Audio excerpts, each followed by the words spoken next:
जय हिंद दोस्तों। कल्पना कीजिए एक ऐसे गांव की जहां सुबह सुबह स्कूल की घंटी नहीं बजती, जहां बच्चे बस्ता लेकर खेत की ओर जा रहे हैं, स्कूल की ओर नहीं।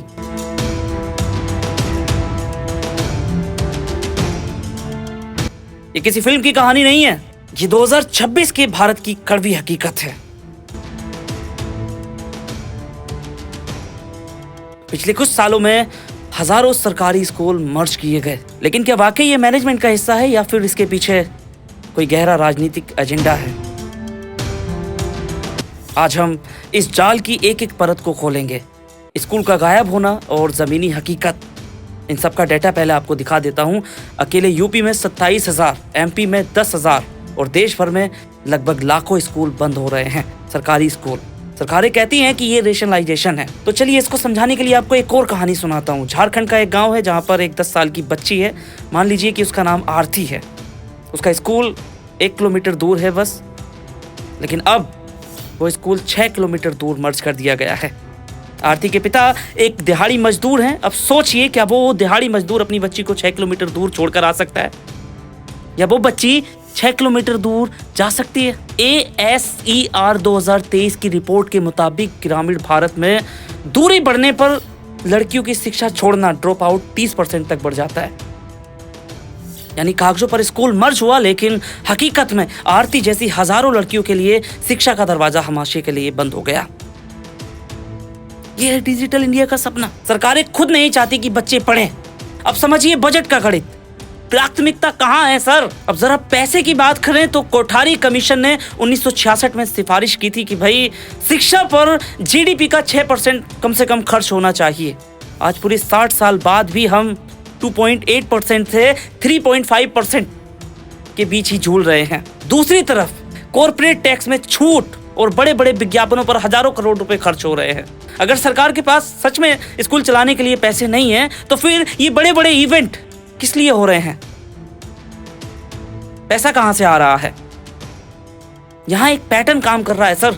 सरकारी संस्थानों को इतना कमजोर कर दो कि लोग मजबूरी में प्राइवेट स्कूलों की ओर भागें, और जिनके पास पैसे नहीं है वो लोग सिस्टम से बाहर रहें, और वो लोग सिर्फ वोट देने वाले होंगे, ना कि सवाल पूछने वाले।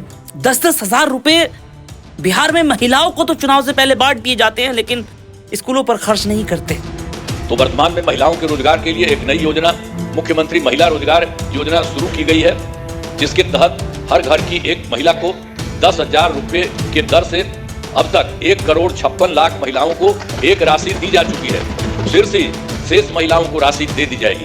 एक बार 10,000 रुपया दीजिएगा, घर का लोग घर काटिएगा, बाप वाला नीतीश कुमार नहीं दे रहा है। आप इसका एक सच्चा सा उदाहरण समझिए सर। जब शिक्षा कमजोर होती है तो समाज की सवाल पूछने की क्षमता जो होती है ना, वो खत्म हो जाती है। राफेल का उदाहरण ले लीजिए। विवाद सिर्फ विमान की कीमत का नहीं था, विवाद था ट्रांसपेरेंसी का। जब सरकारी कंपनी HAL को हटा करके एक ऐसी कंपनी को पार्टनर बनाया गया जिसे एविएशन के बारे में कोई भी अनुभव नहीं था, तो सवाल उठाना तो लाजमी था ना। इन पर सवाल हुए तो जवाब राष्ट्रीय सुरक्षा के नाम पर टाल दिए गए। राफेल पर सरकार और विपक्ष में बड़ी सियासी जंग छिड़ गई है। कांग्रेस सरकार पर हमलावर है। And he spoke for almost 1.5 hours on different issues. And in the interview, he said that no one is raising the question with regards to him on Rafael. एक पढ़ा लिखा नागरिक पूछता जरूर कि सर टेक्नोलॉजी और ट्रांसपेरेंसी का क्या हुआ, लेकिन जब व्हाट्सएप यूनिवर्सिटी पर ये सारी चीजें पढ़ाई जाएंगी कि जो व्यक्ति सवाल पूछेगा वो देशद्रोही है, तो फिर ऐसा ही होगा। और इसी वजह से सरकार या पार्टी नहीं चाहती कि देश का युवा इतना पढ़े कि हमसे सवाल करने लगे। अब एक और घटना है, ध्यान से सुनिए, आंखें खुल जाएंगी आपकी। ऐसा डेटा आपके सामने रख रहा हूं कि आपकी रूह कांप जाएगी। NCRB की रिपोर्ट के अनुसार भारत में हर 8 मिनट पर एक बच्चा लापता होता है। साल भर में कम से कम 3 से 4 लाख बच्चे लापता हो जाते हैं। सोचिए, अगर किसी बड़े नेता का बच्चा गायब हो जाता या अमीर व्यक्ति का गायब हो जाता तो पूरा देश रुक जाता, लेकिन इन लाखों गरीब बच्चों के लिए कोई प्राइम टाइम डिबेट नहीं होती। क्यों? क्योंकि गरीब संगठित नहीं है, वो शिक्षित नहीं है कि अपनी आवाज उठा सके। जब शिक्षा का अधिकार छीन लिया जाता है ना, तो इंसान सिर्फ एक वोट बनकर रह जाता है, नागरिक बनकर नहीं रहता। मैं आज बड़े दावे के साथ ये बात कह रहा हूं क्योंकि मुझे दुख होता है उन गरीब बच्चों को देख करके जो पढ़ना तो चाहते हैं, लेकिन कैसे पढ़ें? हमें बताया जाता है कि पूरी दुनिया में हमारा डंका बज रहा है, लेकिन असलियत क्या है पता है आपको? अंतरराष्ट्रीय संबंधों में कोई भी किसी का दोस्त नहीं होता, सिर्फ हित इंटरेस्ट होते हैं। आपको पता है जिस ट्रम्प के लिए हमारे यहाँ पर लोगों से हवन करवाए गए थे, उसी ट्रम्प ने ऑपरेशन सिंदूर के समय पाकिस्तान की मदद की, उसका लोन पास करवा दिया और हम लोग उस समय अकेले पड़ गए। वो तो भारत पहले से मजबूत था, हमने झेल लिया, एक भी देश हमारे साथ नहीं था। पर हमें इस सवाल से कोई मतलब नहीं है, क्योंकि हमारा जो मीडिया है वो उड़ा ही रहा है चीजों को। और अब चीन हमारे पड़ोस में इंफ्रास्ट्रक्चर बना रहा है, पाकिस्तान को आर्थिक मदद मिल रही है और हम यहाँ पर इवेंट मैनेजमेंट में व्यस्त हैं। जब तक हमारा बेस शिक्षा और स्वास्थ्य मजबूत नहीं होगा, तब तक हम वाकई विश्व गुरु नहीं बन सकते सर। कोई एक व्यक्ति आपको विश्व गुरु नहीं बना सकता। विश्व गुरु हम तभी बनेंगे जब हमारे देश का बच्चा बच्चा एजुकेशन में ऊपर होगा।